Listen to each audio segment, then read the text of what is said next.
Welcome all to another episode of CT Creating. We're here to talk about Doctor Who's special, The Giggle, which was a pretty good episode. And I think that this was a very interesting episode. It obviously featured the toy maker, which we haven't seen since the 60s, which is, a very long time ago. I think Neil Patrick Harris did a fantastic job in it.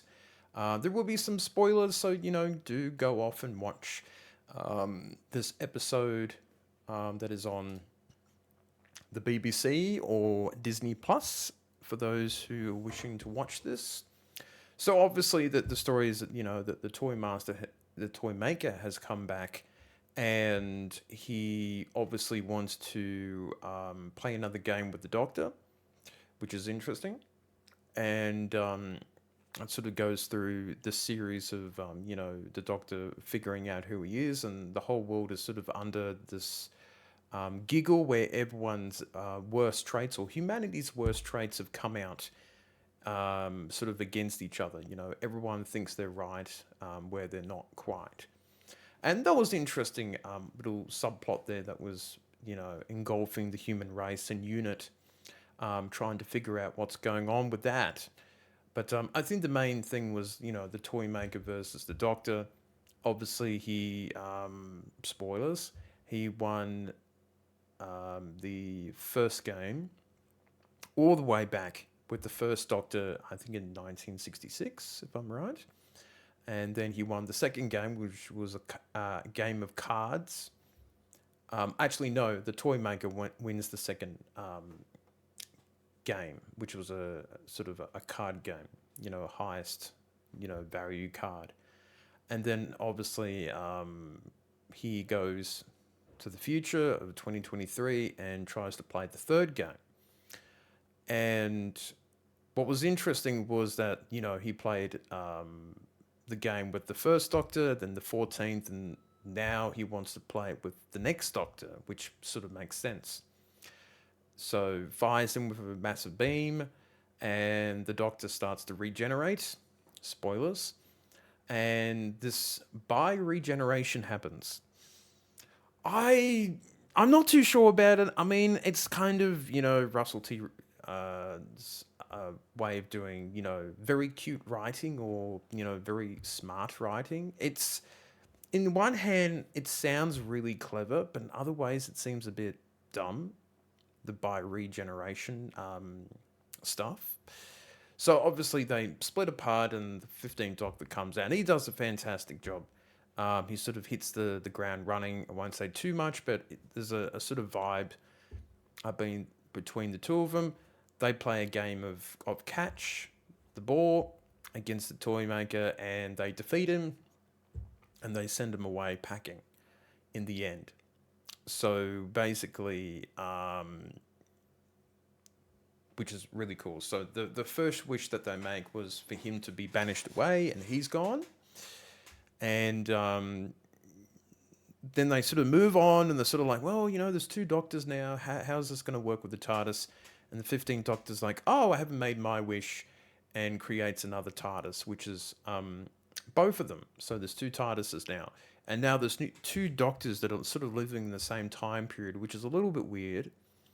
They could set them up for other adventures and things like that. But it seems like, why the 14th Doctor's face came back was because he wanted to go home. Or as they keep saying, he's been strained by the many different traumas and dramas, all the way back into the classic series, and then the Time War, and then the Flux, and all these sort of storylines have sort of been mounting up on him. I guess that's an interesting look at it. And I think when you look at the 14th Doctor, how strained he is and worn out, and you see the 15th Doctor, who seems pretty calm and relaxed and pretty, positive and happy with himself.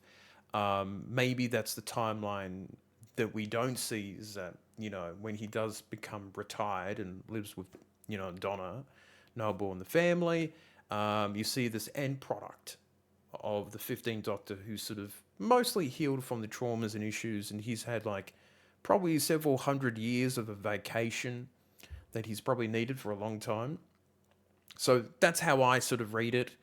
Um, I think the other question is too: does the 14th Doctor just regenerate into someone else when he eventually dies, or does he just die off and his memories gets merged into the 15th Doctor? I don't really know because like now there's a fork. There could be two different Doctors. It's very very timey wimey weird. To be honest, I don't really know if that makes a whole lot of sense. But I think the future of the show is pretty good. I enjoyed it for what it was. I think the acting was great. The storyline was. I would have liked to see more games instead of very basic games like catch and playing cards. They could have done a bit more with that because I think the games with the toy maker was more elaborate back in the 60 version that I remembered watching. Whatever episodes that are available now of that. So, but I think overall, I think it was nice to send off Tennant's Doctor, the 14th Doctor. He's now retired. He seems pretty happy with his life with Don Noble's family. And the 15th will be out and about, in time and space doing his own thing. So I think that's the biggest takeaway that I've taken from it. But I'm still a little bit wary about the bi regenerational thing. And also, too, more spoilers. Something about the Master, I will say, seems like he's going to be coming back. And another spoiler, there could be something worse than the toy maker out there, based on a little bit of dialogue that was exchanged during the episode. So that's interesting.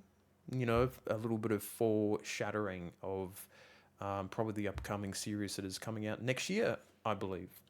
But there will be a Christmas special with the 15th Doctor, and the trailer looks pretty good. It looks pretty positive, but yeah, this seems to be a very different vibe from this new Doctor. He seems very positive and happy, and I sort of like the new direction. I think, obviously Doctor Who's a show where you got to keep changing and regenerating, and I think this is going to be an interesting journey to be on. So let me know in the comments what you think. I've done my rambling, but do ask me questions about the episode or Doctor Who if you like, and I can try to answer your questions in the comments.